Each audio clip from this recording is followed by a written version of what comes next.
Assalamualaikum warahmatullahi wabarakatuh. Para sahabat Diwa, channel sahabat Diwa di mana saja berada, ya, terutama Bapak dan Ibu guru, para siswa, orang tua yang kami hormati, Bapak Ibu pejabat dinas pendidikan, kementerian dan komite yang keseluruh ya, kita yang terlibat dalam dunia pendidikan ya. Mulai hari ini channel sahabat Diwa ya akan membahas ya, akan mengupas ya topik-topik pendidikan ya, mulai dari A sampai Z ya yang terjadi di seluruh wilayah Indonesia. Baik para sahabat Diwa di mana saja berada, pada akhir pekan ini ya kita dikejutkan oleh banyak kejadian-kejadian ya, terutama kejadian-kejadian di sekolah ya, baik yang menimpa anak-anak didik kita, siswa ya, guru-guru ya, tenaga pendidikan kita ya. Apa misalnya adanya tindakan-tindakan kekerasan ya terhadap guru ya, sehingga ada guru yang di daerah mana itu ya, di daerah Rejang Lebong Bengkulu ya, ketapel oleh orang tua murid sehingga guru itu bengkak atau rusak matanya ya. Itu sadis kejamnya orang tua ya terhadap guru itu ya, karena gara-gara anak dimarahi oleh guru. Nah, ada juga kejadian-kejadian seperti di Sumatera Barat ya, sangat viral ini ya. Siswa SD ya bentak-bentak guru ya, maki-maki guru dengan kata-kata kotor ya, tapi malah pada akhirnya si guru ini suruh minta maaf ya kepada siswa tersebut ya.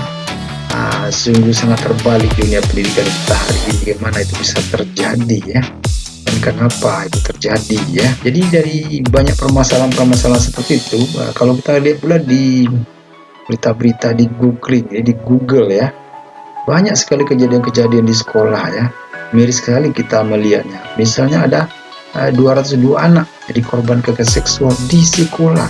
Bayangan itu terjadi di sekolah ya. Kemudian ada pula kasus-kasus seperti perundungan ya, bullying ya, bahkan di daerah Nusa Tenggara ya, ada siswa yang membunuh siswa lain ya, hanya gara-gara masalah sepele, pelecehan atau masalah CME gitu ya. Dan ada pula seperti terjadi di Lamongan ya, di SMP Lamongan yang membotakin kepala siswinya ya, gara-gara tidak pakai ciput ya. Kita baca beritanya, jadi kita akan fokus ke topik satu ini dulu untuk hari ini ya. Rambut belasan siswi SMP di Lamongan dipetal ya oleh guru gara-gara tak pakai ciput ya. Nah ini beritanya ya. Jadi sebenarnya berita seperti ini tidak harus terjadi harusnya ya. Coba kita baca berita apa sebab. Belasan siswi kelas 9 SMP 1 Sukodadi, kelas 9 itu kelas 3 SMP ya, di Lamongan dipetal atau dicukur pita oleh seorang guru. Alasannya para siswi tersebut memakai hijab tanpa ciput sehingga rambut mereka menyembul keluar. Kalau dulu rambut laki-laki yang dipotong karena panjang, nah sekarang rambut siswi ya. Kita lanjutkan baca beritanya ya. Ini aneh ya. Guru bersangkutan diketahui berinisial EN, jadi diduga memotong asal-asalan rambut para siswi kelas 9. EN mencukur rambut siswinya pakai gunting elektrik ya. Salah seorang siswi yang menjadi salah satu korban ialah SA, ada 11 siswi lainnya. Kemudian kita lanjutkan. Menurut kepala sekolah Sukodadi, SMP 1 Sukodadi ya, Harto mengaku bahwa memang peristiwa itu memang terjadi, tepatnya pada tanggal 23 Agustus 2023 lalu. Benar ada kejadian itu. Pada tanggal 23 Agustus 2023 lalu, sang siswa mau pulang karena tidak pakai ciput jilbab, jelas Harto. Harto mengungkapkan bahwa EN sudah mengingatkan para siswinya agar memakai ciput.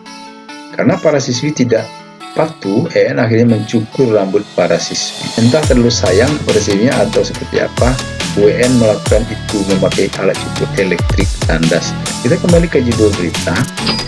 Mengapa peristiwa ini bisa terjadi? Apa penyebabnya? Mari kita lihat atau kita tinjau dari kompetensi guru ya.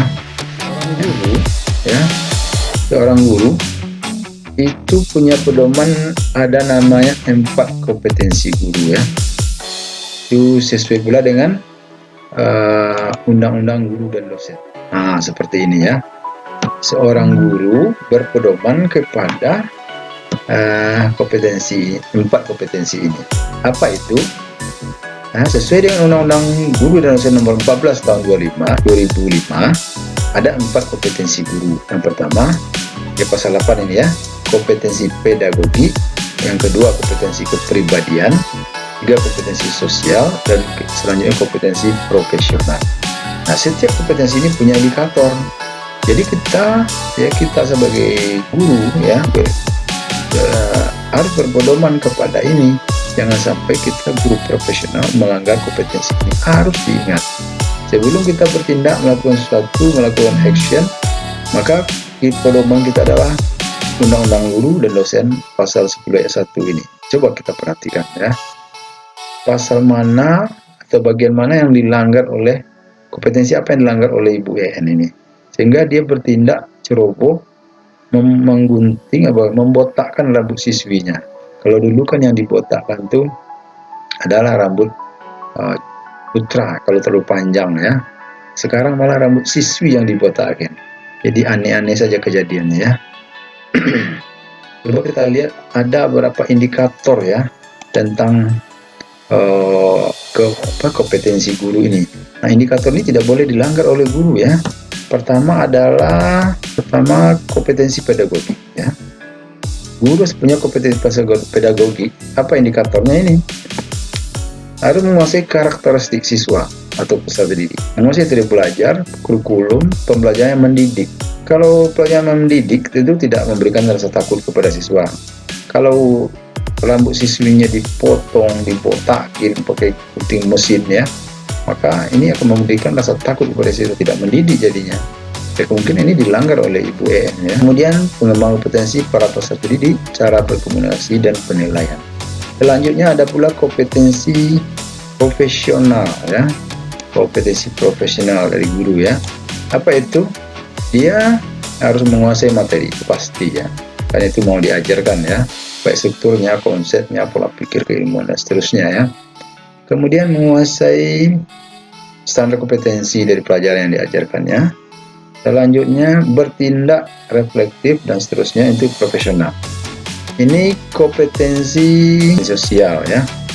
Kemampuan bersikap inklusif ya, objektif, tidak melakukan diskriminasi, yang juga sering terjadi di sekolah kita ya. Kemampuan dalam berkomunikasi ya. Ada satu lagi kompetensi profesional, kompetensi kepribadian ini ya. Harus berakhlak dan berbudi pekerti. Ini kompetensi kepribadian ya. Kemudian mampu mendidik, mengajar siswa dengan baik. Kalau membotakin rambut siswi itu rasanya termasuk yang kurang baik ya, karena menimbulkan reaktif dari orang tua atau dari masyarakat ya.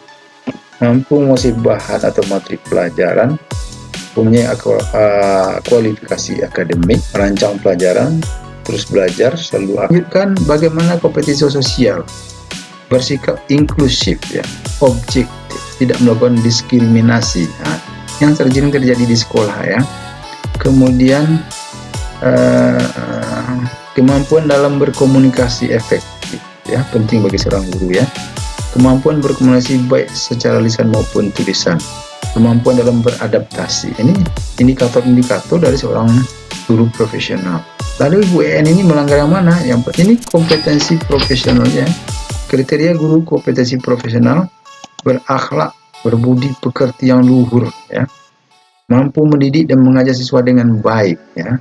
Kalau siswanya ketakutan karena dipotakin rambutnya pakai gunting, siswanya ketakutan ya, jadi tidak mendidik dengan baik jadinya ya. Kemudian semangat terus belajar, selalu aktif, selalu mengupdate pengetahuan ya, kemampuan digital, kemampuan berliterasi. Nah, itu. Jadi